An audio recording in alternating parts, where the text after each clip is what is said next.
jonnon o wiiɗo man mata mo maayi wa alayhi hajjun tawa hajju no fawimo salli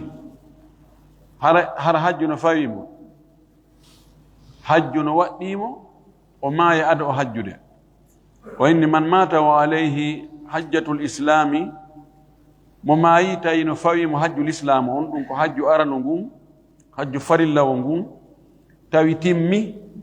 shartiji ɗin fou e hoore makko kono o haama ɗon haami ɗo hikka ɗo no ɗuman tinni joni ha ko arata si Allah jaɓi maadi nden ƴawlomo e hoore ɗum aw ani man mata wa alayhi hajjatun kana qad nadaraha joni o hajjino hajjul islam o hajju ɓay si tawi ko goɗɗo o ñawlino joni mbuuɗi on ari ƴanti waliyu on waliyu on no waɗɗimo yo ittu e mbuuɗi o yaɗinta o aɗo jawdini sendede o yoɓa ñamande nden idan ko juhani ko e ngol leñol ɗo o jeeya banu juhayna ko leñol andagol neɓugol noon ko ɓe ɓuri hoɗude ko tere hirnage madina yaarugo yambo koɗɗoli maɓɓe ɗin ko ɗon ɗi ɓuri ɗuɗude kamɓe kadi no ɓe hoɗira e noon fayda ko gorol hoɗirta a taway ɗo si ko yette jalloɓe hoɗi ɗo fayda ko kamɓe tun a yiyata to sina ɓenɗon ɓeeɗa kadi ko yette bari ɓen ko kamɓe tun waɗi ko ɓe andiranoɓe gireji sa yahi an tun a yahi won a ukkoyke hakkude woɓɓe si goɗɗo ari toñi ɓaɗo mbeyna menen ɗo menen oɗo nayi amen jeeyagoy hamiya on komo ɓe yaw takko siɗɗo mum si goɗɗo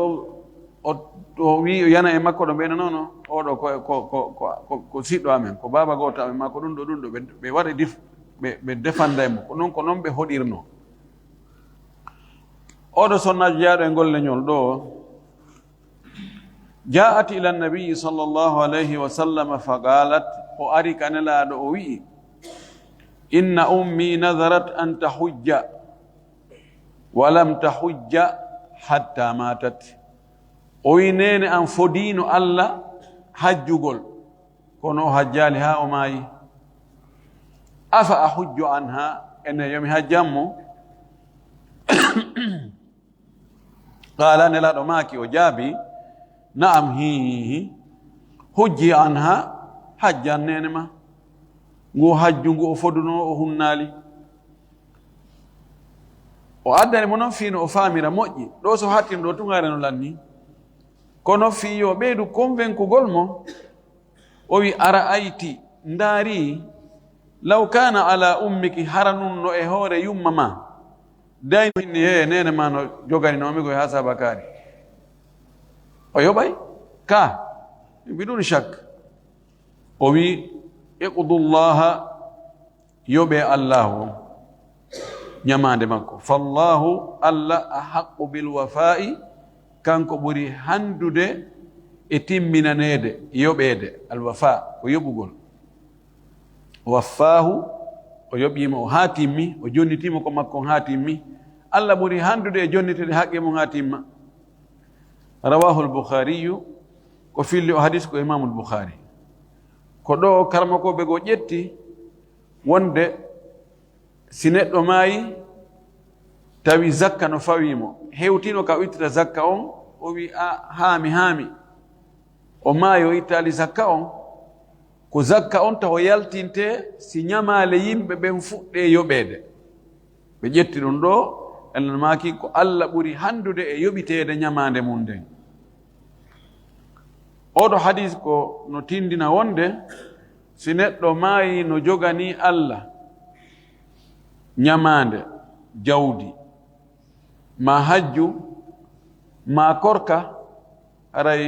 yo siɓɓe makko ɓe daro ha ɗum ɗon yoɓe wano woniri si tawi ko haqqeji yimɓe o yaadi e muɗum haqqeji jawdi haray siɓɓe makko ɓen no hani darade ha ɗum yoɓɓe haysi ko e jawdi makko ndin ɓe ittata wa fil hadis no o hadis ɗo dalilun ko tindinta ala wujubi alhajji anil mayyiti waɗɗagol hajjangol mayɗo sawa'an fotino aw sa o wasiike yo hajjane aw lam yuusi ma o wasiyanoki foti o wasiyanoki li anna dayna sabu ñamande yajibu qada'uhu no waɗɗi yoɓugol ñamande mutlaqan few on tigi wasi yo yoɓane ñamande woni o wasiyaki yo yoɓane ñamande ɓayle jaka hajju mum ko Allah kon no handi ɓuri e ko yimɓe ɓen kon fof no fottani kan si goɗɗo maayi no ñawli haysi o wowranano yimɓe ɓen awa mi torike on yoɓanera ñamande anden itte ka jawdi an yoɓano mi ñamande anden simi maayi hayso wowlano ɗum si tabiti wonde jaka himo ñawli hare no waɗɗi yo itte jawdi makko ndin ɗum yoɓe si mo acci ko yoni ko yoɓata ñamanden ko idan hajju ngun kadi nalmaki hajju ngun kadi ko noon woni ko ɗum ɓuri handude e yoɓude holli wonde o wasiyaki wa kada ko noon sa'iru lhuquqi lmaliyati ko noon dendanagal haqqeji jawdiyankoji ɗin min kaffaratin wano kaffara aw zakatin ma zakka aw nadrin ma fodore si tawi mo hanno wadde kaffara o maayi o waɗali kaffara on wano mo wondu no wondore yani mo hanno ñammigol miskimɓe 10 ma holtingol miskimɓe 10 ma rinɗingol dande o waɗali ɗum ha o maayi haray ɗum ɗon koyo itte jawdi makko ndin ko miskimɓe 10 ñamminire ko noon si himo warno goɗɗo e hoore kawral no waɗɗi mo rinɗingol dande ma ɗum horugol lebbi ɗiɗi jokkidira joni noon o maayi tawi o horal lebbi ɗiɗi jokkidiri o rinɗinali dande ɗon noon e jawdi makko ndin no ɗon ko wawete ittede ɗon soode dande rinɗine koyo ɗum kadi waɗe ko noon fodore nden no wirɗen ni simo foduno wonde o annike o wiya mi darnayi Allah juulirde mi fodi Allah ɗo e ko arata mi darnayi juulirde mo jogii moyen ko juulirde darnire kono tun ɗon e ɗon mayre ƴetta mo haray no waɗɗi ittugol e jawdi makko ndin ko juulirde darnirte juulirde hakkundere hakkindinde si jawdi ndi fuɗɗe ronede wa ila hada ko e ɗum ɗo dahaba yahi ibnu abbas e zeyd ibnu thabitin abu hurayra radiyallahu anhum ɓeɗo sahabaɓe tato noon ko ɗum ɗo ɓe wi kamɓe wa shafa'i ko noon ka almamiɓe imamu shafa'i no tawti ɓe ɗum ɓe wi wa yajibu ikhraju l ujrati min ra'si l mali indahum no waɗɗi yaltingol joddi ndin joddi hajju ngun ujura ko hajjowo on hajjanowo on ko yoɓete kon yo ɗum itte min ra'si l mali ka hoore jawdi wona ka tataɓal koka yani ko yo ɗum ɗon itteta ha gayne non si jawdi luttu ndin inne awa ko ɗum ɗo lutti koka crédit ittete wona ka bonus yani tataɓal ngal ko ngal woni bonus ɗo koka crédit net ko adandi feccede pecce tati ko ɗon ɗum ittete kamɓe ko ɗum ɓe wi ɓay sen naɓi ɗum ka tataɓal si tawi noon tataɓal ngal kadi goɗɗum goo no jokkuno ɓay ñamale ɗen ko ɗon ittete wasiyeji ɗin ko ɗon ɗumɗa e ɗumɗa ko ɗon si ɓiƴoyike toon tawi coggu hajju iwoyta on andi bonoyay woni kono si tawi kaka jawdi ndin fof taw kandi moɓodiri ɗon inne fi hajju ngon ɗo ko jelu ɗo tigi tigi fi goɗɗo yew o hajjanoya goɗɗo ɗo ko fandi o yoɓete ɗo tele wono 65 millions 56 millions 500 ɗum ɗon ko fi fereji ɗin ko ɗumanete ga kon ɗum ɗa ko ɓeytira fi ko ñama toon si tawi ñameteji yoɓaɗi fi mum gaɗin hawra no yaalimo sifawno ɗum inne joni yo nabor $700 $800 ɗum ɗon itte taw e nder global jawdi ndin fof ɗum ɗon itte ɗon taw walline on tuma noon inne joni waɗindi pecce tati tata ɓum kun simo wasino ndaren sino heƴa ɗon wa zahiru annahu yuqaddamu ala dayni l adami wa zahirun نفيني كدي أو حديث له أنه وند حج يقدم على دين الآدمي ما دي حقيجي الله يوندر دي جودي ما حج دون نو أردني هوري نيمان نتلانك إذا كانت التركة ستوي جودي أتشان دين لا تتسع دي ياجتا ديون للحج ونان دي حج والدين نيمان دين ستوي جودي دي أتشني himo ñawli inna joni mo ñawli 30 millions kono kadi o hajjano ko gootunge muɗum wawi heƴude e ndi jawdi ndi o acci ko honnuge muɗum fuɗɗorte en andi ɗon ko fuɗɗora o haray ɗuma kan haray ɗuma heɓatako o wi ɗo ko feeñi kon wonde ko hajji mum attorte taw ko yo ƴette ɗon o hajjanoye joni ñamanden inne a ndaare ene woodi wakkiliɓe ronditade tawi wakkiliɓe ronditade ala no habbe ha gaɗa to kanko ko noon o yaari kono ɓurɓe ɗuɗɗo ɓen no wi'i ko ñamade neɗɗo on ardinte ɓe inni huququllahi mabniyatun ala almusamahati wa huququ nnasi mabniyatun ala almushahati wa haqqe allah haqqeji allah ɗin ko mahi ko yaafuye allah ko yaafotoɗo kanko ko alduɗo gani anil alamin o poɗodirtake fi haqqe sifa ɗum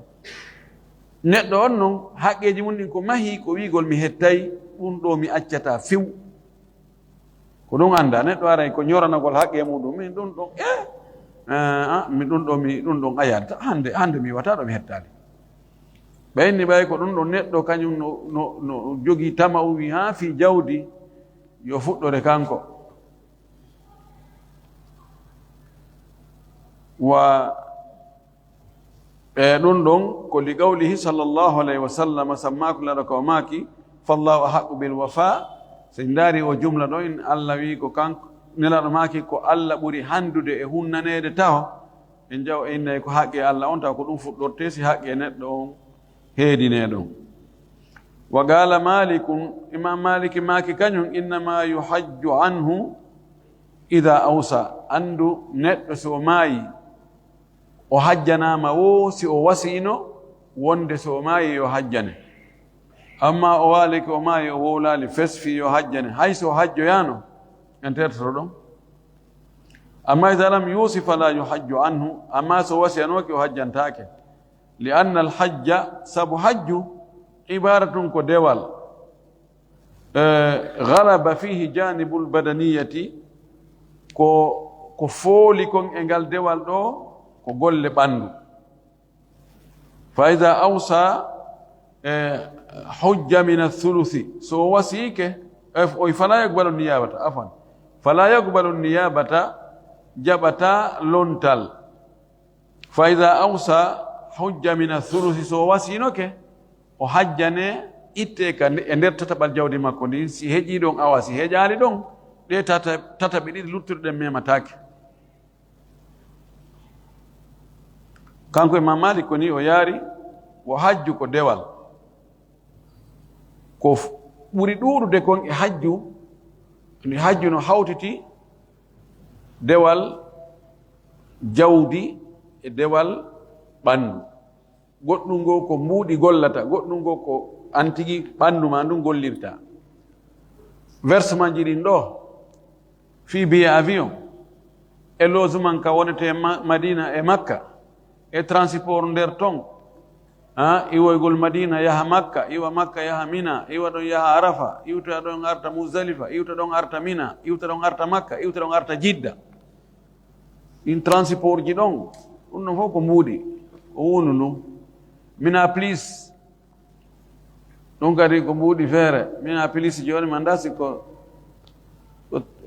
$400 ko no $150 almuhimmu mbuuɗi no toon hundu on no toon moƴƴi kono golle ɗen toon a yahay ko an tigi physiquement a yahay ko an yata wango suudu kaaba fogodira e yimɓe yaha safa e marwa immo ɗon jawa e bis yaha e mina waaloya toon immo ɗon kadi yaha arafa ñalloya toon arta musdalifa waala ɗon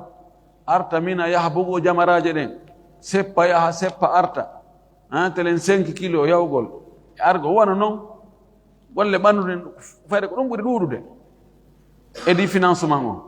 o wi joni foolinama noon golle ɓandu ɗum wo ɗum lontatako komo ɓe physiquement ko an yaha waɗa. Imam Maliki wi joni kono ɓayi kanko on joni mayɗo on yani o taƴinoke wawgol waggol ɗum o wasike ni awa joni ɓay mimi heɓali feere hajjugol joni aɗa si mi maayi on ƴetta e jawdi andin ɗon yoɓanomi goɗɗo ya o hajjano yammi jon ɗo wawi lontade kono kosi o lontini hono joni kanko o wolano pirim poncon fi o hajjali o wiyali yo hajjane o walike o maayi joni yen inisi ɗon immorde e men ene innan joni tigi tigi hara ha ɗum ɓay hajjuno jogii baraji joni ndaren e jawdi makko nin taw adoronoɓe memude goɗɗum ƴetten ɗon taw joni 70 millions ɗum ɗon ndaren goɗɗo go seeno hajjana ɓe ko aynen inisiri joni kanko no gasa o falno ko hajjude aslam ko ay wino moyen o yaali ko fi on ɗum soñjorten fi makko tertoɗenmo e Allah to kanko Imam Malik kanko ɗum o wi ko ɗum woɓɓe no fillo goɗɗo maayuno e leydi Saudi ndi goɗɗo maayi tawi mo acci jawdi bus o accaronoɓe ɓattiɓe ko baba gotoɓe tato o acci ka justice ɓayɓe naɓi kaydiji ɗin ɓe daari ko homɓe ɓe daari naɓi biyeji ɗin e ɗuma fuu ɓe tawi ko mbuɗi bus ɓe tawi ko ɓeeɗo baba gotoɓe makko ko ɓeeɗo tigi tigi on ɓuri ɓattade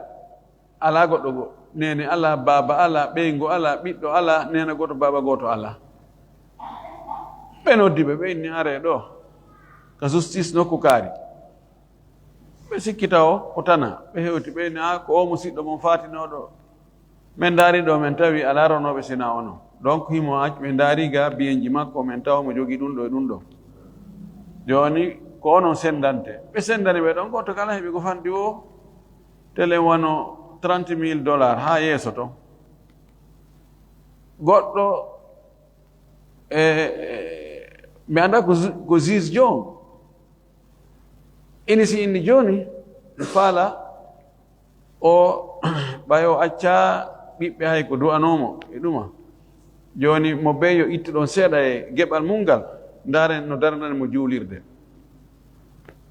baraji ɗin tawoya mo heɓa ka sursuka o heɓira baraji ɓay joni o acca ɓiɗɗo ko du'anomo ɓe holliɓe ɓenni awa joni hollem ko ɗum teddungal mum awa moɓe atti tugude o inni vraiment min hari miɗo ñawli hari hade no maapi no ñawli ha ɗum ɗo mi calculi ɗo mi taw hara e heƴata on yaafotolan awa ɓe ɗimmon kadi ɓe toɗɗinimon on ɗon kadi addi nganto ɓe wi tataɓa on an kadi konɗo o ini min misali nande makko ñamali o daranale hoore makko juulirde kono mi darnantamo o falaka juulirde sina anu mono wani won ɗiɗo fof o maaya o darnali juulirde o ala haaju e muɗum mi watta min misali namde makko mi ala programme boɗɗinɗo fus kono ɓawi waɗnali hoore makko mi ala moye waɗande donc won Imam Malik kanko woni o yaari kono lalengol konngol ɓaawol gaa golɗo no jogii doole kono heddi si tawi ɓeeronoɓe fof ɓe opposike ɓe inni menen ittataake ka rasul mal bimana ittaka geɓe amen andi tataɓal ngal ngal ɗon ha joni fayda ko haqqe mayɗo no réserve na ɗon imo ɗon ko réserve si Allah walli heƴi ɗon ɓe landatake ɓeyna men landaki on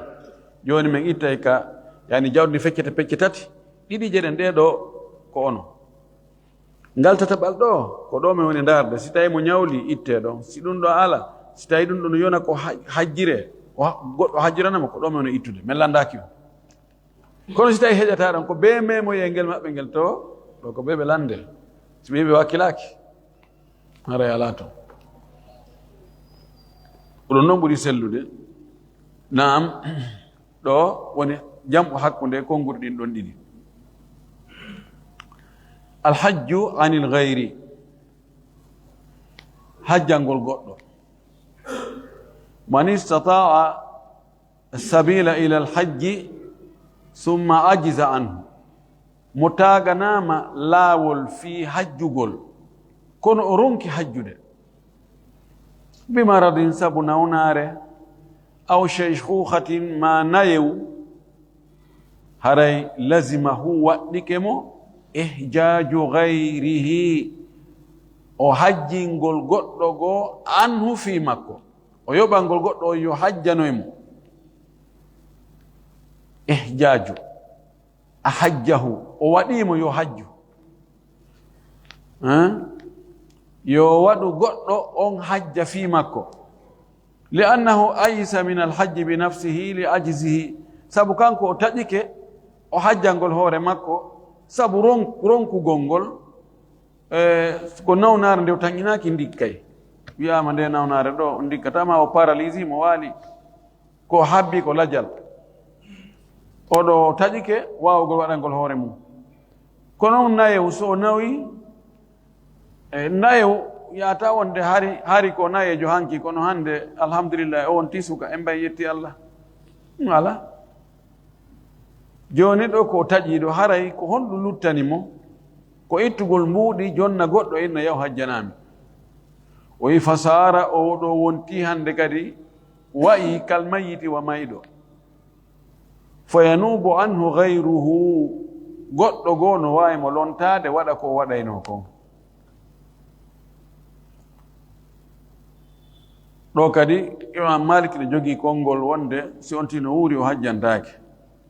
ko mayɗo hajjante no hay mayɗo on ko so wasino.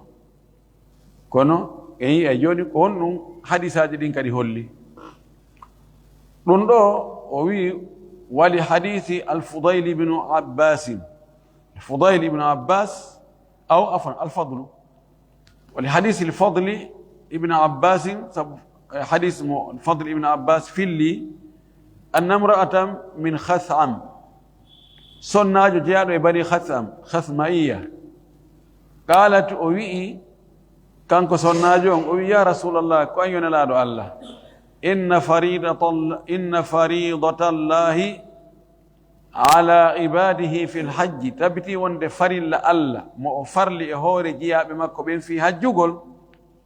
adrakat on ɗon farilla hewtike abi ben an, tawi ben an sheykhan ko beerawo kabira mawɗo nayejo, la yastati o taganaka, o wawata an yasbuta nde o tabitata o jooɗo ala rahilati e hoore hirdirba, e hoore mbaɗɗateri, o wawata jooɗade mbaɗɗateri ha o hewtoya Makka. Nawi accitike lo'i ko fewndo ɗon farilla Allah on e hoore jiyaɓe makko ɓen fi hajju ngun hewtimo, mana ko ɗon o heɓi moyen, ko heɓata moyen ko hajjirte kon, tawi kanko on nayewo ngun o wawata jooɗade e hoore mbaɗɗateri, o iwa ka o woni ɗon o yaha Makka o hajjoya. Afa a hujju anhu, ene yomi hajjanmo, miɗo wawi mo hajjande? Qala nelaɗo maki na'am, hihi, ɗa wawi mo hajjande. Andi ɓenni as-su'alu mu'adu fil jawab, ka wi na'am, hihi, kono firɗon o hihi, na'am hujji anhu, ko ɗum woni ka na'am ɗo. Wa dhalika ɗum ɗo ko waɗi fi hajjatil wada, ko ka hajju waynorgu, hajju gunilaɗo hajjuno, ko ɗon ɗum ɗo waɗuno o événement ɗo, ko ɗon wanno, ko ɗo o sonnajo ari landi nelaɗo jaaɗo e Khatham, wonde ben makko ko heɓata moyen newanomo yo hajju, tawi o wawata waɗirde ɓandu makko ndun. Joni noon kanko sonnajo on himo faala lontade ben makko o hajja, kono ɓayi o anda ñawore nden, ko ɓe o lando nelaɗo, o landi nelaɗo innimo hi ella ala. Ɗum ɗo hadis on holli wonde sonnajo no lonto gorko hajjanam, wano woni gorko no wawi hajjande sonnajo, sonnajo no hajjande sonnajo gorko no hajjande gorko rawahu al-jama'atu ko filli hadisi on ko dentangal wa qala at-tirmidhi hasanun sahih imam at-tirmidhi wi hadisi on moƴƴi mo selli tawa madama mo ka sahihain non tirmidhi woli wola dum do sinama rawahu al-jama'a haray no anda ko ashabu sunan al-arba ko abu daud e tirmidhi e nasa'i ibn majah watto do imam ahmad woni jowo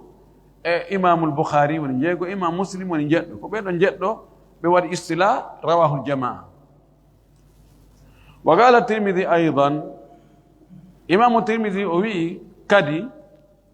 wa gari sahha gondi selli anin nabiyyi imorde en la sallallahu alaihi wasallam fi hadha al-babi e ngal dambugal do yani hajjangol goddo غير حديث هرنا حديث غوتوري يعني غير حديث نامي نا حديث كونا حديث غوتو والعمل على هذا عند اهل العلم gollen ko e hore dun do woni kayimbe jomirabe gandal ben min ashabin nabiyyi tuggi e wondi ben laado ben sahaba ben laado ben sallallahu alaihi wasallam wa ghayrihim e wobbe gobe wonabe on tabi'ina e tabi'ina be do fo yarona hibe ya an yuhajja anil mayyiti de maydo hajjante wa bihi yaqulu ath-thawri ko dun do sufyan ath-thawri woni e wiude ko dun o wi wa ibn al-mubarak ko dun kadi abdullah ibn mubarak ko dun wi ko fewrojo imam malik wa shafi'i ko dun imam shafi'i wi wa ahmad e imam ahmad wa ishaq ibn rahuya aw rahawayhi beedo fu ko dum be wonde goddo no hajjana goddo si tawi nganto hebike tawi o wawata hajjude few kanko o wawata imma o maayi ma o nawyi ha o wawata wadde few eɓɓatako ma o nawni nawnare tañƴinaka o dikkay few o paralysie ɓeɗo goɗɗo no wawi ɓe hajjande wa qala malik on imam malik maki ida awsa an yuhajja anhu hujja anhu si tawi o wasino ko yo hajjane o hajjane sina ɗum wa qad rakhasa ba'dhum an yuhajja anil hayy idha kana kabiran wa bihalin la yaqdir an yahujja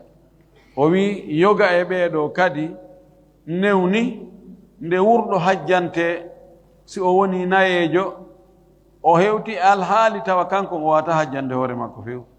wa huwa qawlu ibn al-mubarak wa shafi'i ko ɗum ɗo woni konngol ɓeeɗo almamiɓe karmakoɓe ɗiɗo ko ɗum woni kadi konngol imam ahmad e konngol abu hanifa ko ɗum woni konngol jumhur ko imam maliki tun woni ko seli ɗon seeɗa wa fil hadith no yooɗo hadith dalilum ko tindinta ala anna al-mar'ata wonde sonnajo yajuzu laha no daganomo an tahujja ani rajuli wal mar'ati nde o hajjanta gorko nde o hajjanta debbo no sella ka sonnajo hajja lonto gorko hajjanamo no sella ka sonnajo lonto sonnajo hajjanamo ɓay e yino dow o to o wino ko nene makko e fodino Allah wonde hajjay o maayi ado o hajjude so o hajjanmo ɗo ko sonnajo hajjani sonnajo ɗo ko sonnajo wi'i bemmuɗum fewndo ko heɓata neware fi hajjugol tawi ɓe nawyi ɓe wawata joɗade hoore mbaɗɗateri yo hajjam laɗo maki yo hajjanmo ɗo ko sonnajo hajjani gorko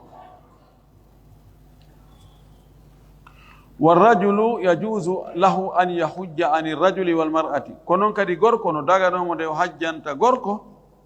نو داغي ندي حجانتا سوناجو ولم يأتي نص يخالف ذلك إي الأرالي لندينغال دوندو ناكا القرآن وناكا سنة إذا عوفي المعضوب ستاوي نيوسودو ndikki ma'dub ani ko nawnuɗo nawnare ne yani nawnare duumide min az-zaminu alladhi la hiraka lahu aw la yastati an yataharrak la yastati an yatanaqqal ko nawnuɗo paralysie wali ni tu no wali lojot من النموية لجت نواليتو بين معضوب si Allah moƴƴike o noon hari taƴama nde o dikkata fe si innama oɗo ko goyki kin ittatamo ɗo Allah dikkinamo wa idha ufiya almaridu بعد أن حج عنه نائبه فإنه يسقط الفرض عنه ولا تلزمه العيادة sitayino neɗɗo o nawni o tañƴinike joni o dikkata fes o taƴiki dikkugol e nawnare makko nden o yoɓi yo goɗɗo yaw hajjanamo on yahi hajjanimo to mo dikka ida awfiya si heɓi aafiya no ko konngol arab si dikki almaridu nawnuɗo ñawɗo ba'da an hajja anhu naibuhu ɓaawo lontinoɗo mo hajjanimo fa innahu ko hani andugol kon muhul i'adatu waɗɗata ko mo fillitagol li alla tufdi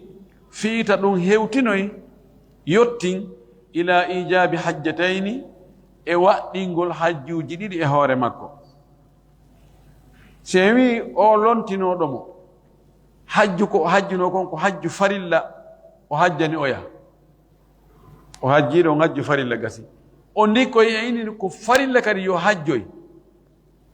o hajjoy en farli hajju e hoore makko laawi ɗiɗi ele ko anda hajju ko nde wotere nde sa sallam makuno ayuha nnas inna allaha qad farada alaykum alhajja fahujju faqala rajulun afi kulli amin ya rasul allah fasakata hunayatan ثم قال لو قلت نعم لوجبت ولا ما استطعت الحج مرة حج كو نوتره دو سيوي حج كو يا حجانو كو يونالي كو بي حجيتو هارا وني حج جيدي وي وهذا مذهب احمد ودون دون وني مذهب امام احمد هو ده فواكي مهند كدي no ebbe do neddo nawnu do e suumaye o ñammini o taƴi ndikkugol fes o edi nde ɗo nawnare docteur ɓe innimo nde nawnare ɗo hajja en ma ala hajji en nde nawnare ɗo de nde ɗo ko yo walto ko kalman ƴetto toon kono nde ɗo wigol on dikkide fe ha on wawi horude menamo ɓeɗe komin andi kon ɗum ɗon men sikka awa joni on tigui ñammi o ñammina wa suumaji ɗiɗi tati Allah itto e doole mum e mbawdi muɗum e kattanɗe muɗum dikkinamo fes no woodi yahaɓe ha wi oɗo ndeno oɗo dikkata nde nano immata ko nde ɗo fes docteur ɓe ara hummaluɓe tum ɓe ara ɓe confirma ɗum on tigi dikka fes suka no janggayno makka jamiat ummil qura yette savanejo hari ko yaynugol amérique nemi hari simi arino makka wonde koka makko ɗo mi cippotono ɓe sonnajo makko no welduno ha ɓe wona ɗon hacca ɗon nde pay koy ko mi yaha min hajja mi rewtata koye ɗon min fejja simi mi wawari ɓe naɓorde akulli o nawno ɗon ha docteur ɓen taƴanimo ñalande o mayata wona qissa hayali koko waɗi goy ko momi andi kadi ay ko ka makko ɗon mi weerayno hondi miɗo andi ɓe taƴi ñalande de o mayata o ɓe inni université inni joni artira e mo ɓe woni e préparugol fi biyen o artira o arta o maya ka makko ga o inni acce mi maya makka ga mi surre ga ɓe inni o men nattata o yiido e hooreɓe o inni yoɓe tefanmo ɓe jeejanamo université o hara ɓe artirali mo o maya toon o surre toon o awroy e hooreɓe mi sikki imam ɓe makka gono tawano e muɗum ɓe jeeji université on ɓeyni joni gasi sabu joni mo wawi wonde ɗo ha tuma Allah hoddiri o ñalande ɓe wino mayande o yewtayi mo sellike hunde o dikki fes ko musayno kon fof iwi o woni ɗon balɗe ɓay o ari o hewti ka o naati ka labtane ɓe andi ko ɓe faala dogude o inni ko minni hunde waɗali la o inni min dikki ko wonna musulan ko fof acci idan Allah no waɗira noon joni noon si tawi hara on tigi ñamminino non o dikkoya est ce que o yoɓay be mujibe oɗo gayida o waɗino ko waɗimo kon fewndo ɗon ɓay ko ɗum ɗon waɗinoma ande kadi lanni o yoɓata ande kadi joni heddi ko korka ko arata kon yo huuru kono ko ñamminno to ko alhamdulillah ɗum no yoni gayi e yoɓutugol korka kan ɗum ɗo ko si tawi hara o taƴƴinoke ndikkugol few amma enen ɗo yimɓe ɓen nawna e seeɗa tun si suuma e hewti fiwata suumaji ɗin tawtidir hay si on tino taƴƴini o ndikkaygo kono ta suuma e on tawti yomi ñammi na ɗum ɗon dey na ɓen ɗo wona e wolnede tappiiji ɗin taɗi jillidiri ɗi serti o wi wa qala al jumhur ɓurɓe ɗurde ɓen e karama koɓɓen ɓe wi la tujzi'uhu ngun hajju ngu oya hajjanoyimo ɗum yonata e ŋañantama ka feɗɗete ɗon hewti peɗali maɗi ɓay hari ko feɗango goɗɗo o ŋañiri no gasa woputuno ka feɗɗayno ɗon joni feɗango makko ngon hettike yo ŋañiri feɗango makko ngon mana yo yaw hajjano e awre makko li annahu tabayyana annahu lam yakun may'usa minhu sabu joni feeñi jaka hari na taƴanaɗo ndikkugol wa anna al ibrata bil intihai tasakuye on kaka lannode lawnum fewndo ko o lontinta goɗɗo yo hajjanoymo hari mo sikka wonde o ndikkata na on tumati ndarete ko joni ko résultat on ka sakkitore tawama joni mo wawi idan ko warno kon o ɗum o yatumato ɗum ɗon kontatake hande kadi joni no wontay naafiilo joni farilla on no heddi e hoore makko ɗo en farlali hajju e hoore makko laawi ɗiɗi ɗo jumhur en ko ɗum ɗo yaari Abu Hanifa ko mi manditi kon Abu Hanifa o Shafi'i o Maliki o ɓeɗo fof ko ɗum ɓe yaari taba Maliki de tawaka ɗon ɓay kanko jaɓari hajjanoygol wurɗo wa rajjaha Ibnu Hazmin ar-ra'y al-awwal Ibnu Hazm o jiccini feere arannere nden fagala o wi ida amara an-nabiyyu sallallahu alayhi wa sallam bil hajji amman la yastati'u al-hajja rakiban wala mashiyan si tawi nelaɗo yamiri hajjangol on mo taganaka hajjugol no waɗɗi o taganaka hajjugol himo yara koyɗe makko wa akhbara o humpiti anna dayna allahi wonde ñamande allah nden yuqda anhu o yoɓantende fagat ta'adda dayna haray o yoɓiti ñamanden o totti ñamande bila shak ko alda e sikke wa ajiza anhu ɗum kadi yonimo gasi joni nelaɗo oɗo wi'aɗo wawata hajjoyde sabu nayewu nelaɗo maki yo hajjane yo yoɓane si o hajjanama haray lanni mana ko o ñawlino Allah kon iwi siko o ñawlino Allah kon iwi ko on hande kadi o yoɓa kadi on ɗum hande kadi ñamande yoɓatake laawi ɗin woyi wa bila shakkin ko alda e sikke annama saqata wa ta'adda wonde ko fukki totta fala yajuzu an ya'uda farduhu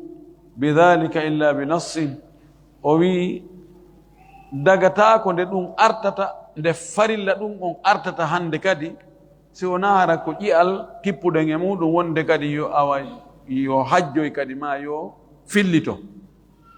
wala nassaha huna aslan bi audatihi o wi ƴi'al ala ɗo ka lasli few wonde ɗum ɗon arti farilla mum on arti o wi walaw kana dhalika aidan woy si ɗum artayno la bayyana alayhi salatu wassalamu dhalika nelaɗo ɓanginan ɗo oyno si tawi noon nganto ngon iwoyi on tigi ndikki o wawoyi aray way ko yo waɗoy dey o wi id kadi yaqwa alcheikhu fa yutiqu rukuba tawde no wawi kadi oɗo ko littaglir no wawi mawɗo no wawi heɓoyde doole tawa mo wawi waɗɗagol ɗo ina he dara hikka no jasanimmi rowani en andi nayewu ko lowe ara saji go tawan tigi no tampi ha ara saji go tawan tigi no hetti heɓe mawɓe de joni ɓe ɗirliti emo ɗirlitoya o wawa waɗɗagol ɓay noon ɗum no gasa nelaɗo ma kaali si o wawtoyi yo yoɓoy o wi tun hajjanmo o fanki ɗon holli wonde on farilla ɗon si o waɗama gasi o tottama o artoyta kadi wontoya kadi farilla goɗɗo goo few o wi fa ida lam yukhbiri nabiyu sallllahu alih wa sallam bidalik si tawi nelaɗo humpitali ɗum ɓayle o humpitali ɗum fala yajuzu audatu alfardi alayhi haray dagatako farilla on artogol e hoore makko bada sihhati ta'diyatihi anhu ɓaawo sellugol o tottanegol ɗum goɗɗo go tottangol mo ɗum ɓaawo goɗɗo tottanimo ɗum selli yo farilla on kadi arto e makko innen fa inno farlimo o wi ɗum ɗon waɗi wo heɓe ƴiyal ko hollata ɗum ɗon waɗɗi no waɗɗi ƴiyal ala o wi gasi ibnu hasm telen ka débat donc ta nangodire e makko de gonga mo wuli ɗengal wonde wuulay ha o feƴƴintinna yennay kono addugol awjuhul istidlal mo kelɗi moƴƴi kono wali kulli jawadin kabwatu ko on tigi cari o wonde o yanayi wonde ɓe aroye kadi ƴettoya zahiri nusus ɓe acca ma'ana tawa an tigi ɗum ɗo hara no kirɗi allah mustaan idan ɗo ko ɓuri sellude konngol arano ngol fi kala wowluɓe ɓen ɓe ɗuuɗa fayde ko imam ahmad tun e seeɗa alu zahir e badu ahli hadith ƴettingol konngol ɗon fuka ha luttuɓen yaari to kono no nani moƴƴi si tawi on tigi waɗi fewndu ka o jogii nganto ka o tanƴini ɗum ɗo iwata few ko ɗum ɗum nangirtenmo si allah change e alhaali on haray gasi alhamdulillah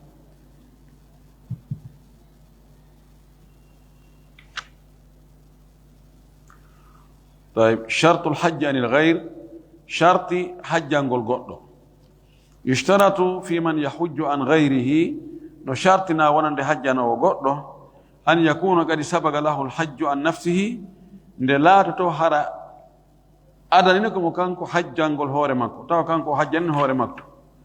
ونا يحج عن قطو كانكو حجنا لهور مكو في هندو لما رواه ابن عباس سبقو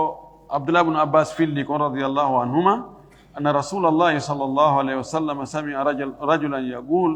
وند نلا نانينو غوركو غونويا موين لبيك عن شبرمه لبيك اللهم عن شبرمه ألا منوتك ما في شبرمه غاي شبرمه فقال نلا ماكي أحججت عن نفسك حجني هورما قال لا وإن مهجالته قال لا ما كيف حج عن نفسك حج عن هورما تو ثم حج عن شبرمه انتم ادون حجنا شبرمه نكو غو اني من شبرمه واني اخي اما كوم بني شبرمه واني كو سيدو ان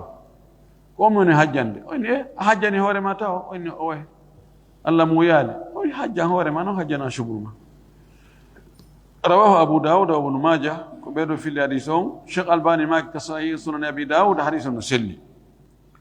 قال البيهقي إمام البيهقي كدوي هذا إسناد صحيح ليس في الباب أصح منه وين دو تو غورد او حديث دو ko tu gorde sellude e ngal dambugal do fi hajjangol goddo ala hadith selludo hewti o do ma selludo burdo o do kala ibn taymiyata shaykh al-islam ibn taymiya o maki inna ahmada tabiti wonde imam ahmad hakama o nyaawi fi riwayat ibnihi salihin anhu e fillaye mo ɓiɗɗo makko on filliga e makko imam ahmad no mari taalibaɓe fillotoɓe hadisaji makko ɗin ɗi o ƴetti e juuɗe karmako makko ƴetti e juuɗe karmako mo ha hewti nelaɗo no jeeya e fillotoɓe hadisaji makko ɗin ɓiɗɗo makko on wiyeteɗo salih no foti ha tawa ɓiɗɗo on ƴetta e juuɗe ne ɓen angen makanin mi hunde kaari no woodi walli fi ɓe defte ɓen riwayatul abnai anil abai no to riwayatul abai anil abnai ɓiɓɓe ko ɓiɓɓe filliɓe e ƴettuɓe hadisaji e juuɗe ɓen mum ma ɗum baabiraɓe goo no ƴetti hadisaji no filli e juuɗe ɓiɓɓe mum yani ɓiɗɗo on wona karama ko baaba mum baba wona karama ko ɓiɗɗo muɗum woɓɓe no waɗi ɗum ifrad ajisa oɗo imam ahmad no ñaawi e o fillaye mo ɓiɗɗo makko on filli e makko annahu marfu'un wonde o hadis ko townaɗo ha hewto e nelaɗo ala annahu wa in kana mawqufan e hoore hay si tawi hadis on ko darnaɗo hattina ibnu abbas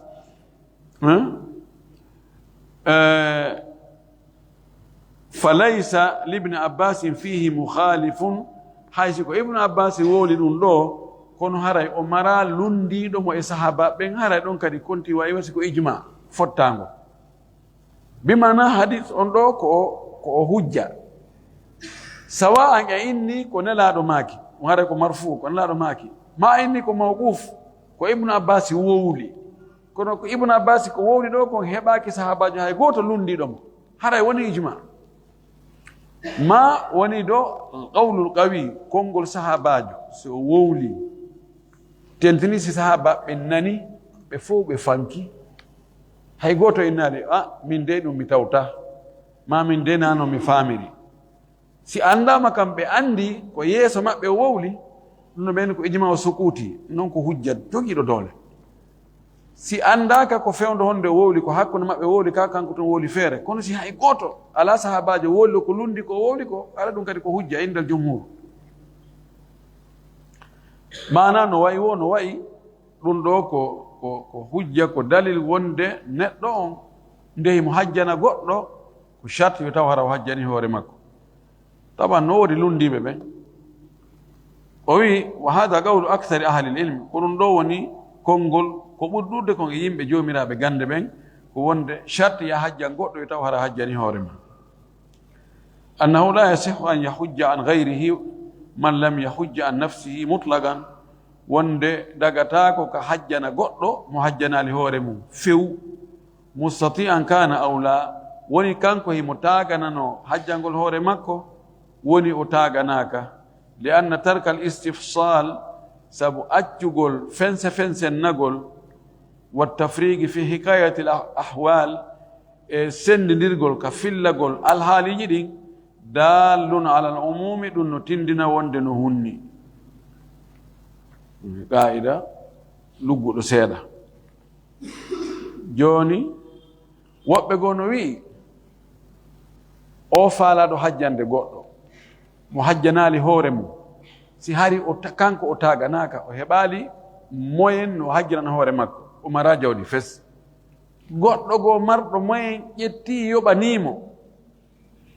ɓe wi oɗo no sella ka o hajjana mo o waɗi kanko ko hono haade o hajjana hoore makko ko ɓe heɓali taga ɓe wi ko si tawi himo mari taaga o saɗi ko hajjanani hoore makko dagata ko hajjano goɗɗo woɓɓe goo yaari noon kono ko ɓuri sellude kon ko fow o addi qa'ida o wi ɗo tarkul istifsal fi hikayati l ahwal yadullu andaki ɗum ɗon fof ɗum annaki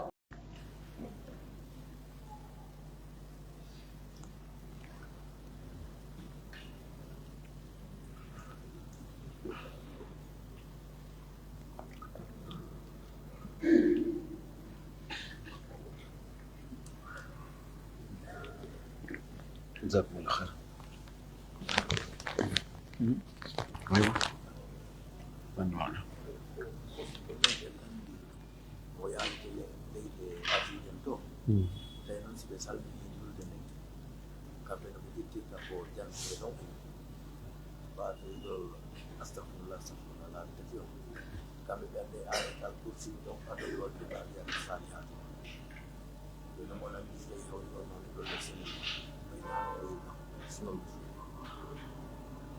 يعني بوادا يتاو آية الكرسي نوسي بوادا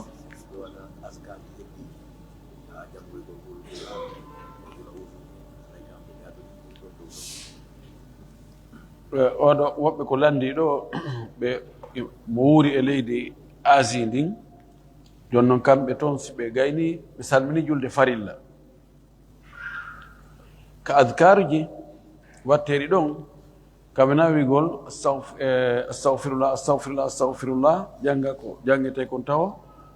si waɗo e ayatal kursi ko ɓe fuɗɗorta ko ayatal kursi ɓe janga ayatal kursi ha ɓe gayno on tuma ɗon si ɓe watta adkar ji luttuɗi ɗi tartibe on taban ko ɓura ɗaɓɓede koye on tigi wowrude fou ardidirgo wiya kunɗo attorta si watta kunɗo ma si watta kunɗo ɗon no koko yiɗa ko ɓuri moƴƴude kon koye on tigi attor kon laaɗo attorayno kon jokka ko lutti kon kono si o sakkitoroyi kono laaɗo attorayno kon ka adkar ji ɗon eko konnguɗi wona ɗe wowlede ma o fuɗɗoroyi hakkunde la bas na ndeman na ella ala e muɗum on tun ko ɗum ɗa ɓuri moƴƴude on tigi no nelaɗo waɗino noon sina hara ɓe jogii hadis goɗɗo goo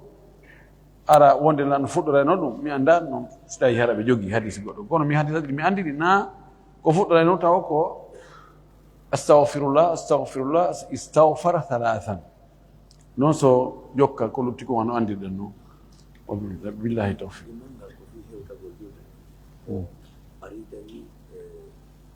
imam kada heɗaɓe ɓe tawi o anda ko honde darnote kono sa o hewta ɗum ha ɓe fokkitani ruku kanko anda ɗo ko ƴeete faati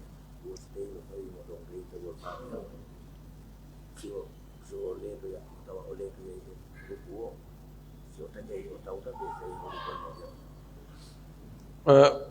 landal ɗimmal ngal ɗo ko si neɗɗo ari o tawi almami o hewti o habbiri o tawti almami o anda noon almami ko e darde honde woni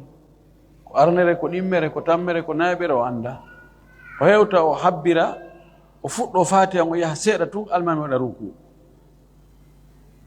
joni ɗon ko yo taƴu ko yo hattu yo daro ka o hatti ɗon e fatiha on e hoore o gaynali o waɗa ruku kayo jokko ha o gayna fatiha o no fottana hakkude karama koɓɓe wonde attaɗo so ari o tawi almami no fokkitani ruku o habbiri tawi heƴata janngol fatiha imo yaafa fatiha o si almami fokkiti ruku ko yo yaade makko ruku o e wona yo dar o janngugol ɗum ha almami na ruku ɓanto ko noon so ari o tawi almami yahaltaw ka ruku o habbiri o fuɗɗike fatiha on si almami waɗi ruku ka o fewni o e fatiha ko yo darto ɗon o yaha o tawta almami on haray ko luttiɗa kon himo yaafa ɓay hay so ari o tawi almami no ka ruku o habbiri ɗon o janngata hay fus ko yo habbir tun o tawtamo ka ruku haray nden darno ɗon o contanama nde himo yaafa janngugol fatiha o ɗum ɗon hay wiɓe fatiha no waɗɗi ɓaawo jon janngugol woni almami feññinay julde jande mum nde woni o suuɗay hay ɓen ɗon hiɓe wi haray ɗo o alhaali ɗo himo yaafa fatiha ɗum ɗon haray ɗon ko hunde fottande so on tigi woɓɓe darto ɗon wona e monagol ɗon ha almami ɓanto e ruku wona noon almami on na e waɗumo musabaga na waɗumo musawaga na larta akhar anhu ko ya waɗumo mutabaa almami na ya attomo wona yon yaadu waɗi ɗon ɗum woni musawaga wona ya larta akhar anhu na ya neeɓu e makko kadi o waɗa rukunu on ha o iwa e on ɗon rukunu o fokkitan rukunu goɗɗo go si ara waɗa oɗa rukunu an joni haray virage ji ɗiɗi woni hakkunde mum ko waɗa mutaba o waɗa an kadi waɗa nam jazakumullahu kulla khairin wa ahsanallahu ilaykum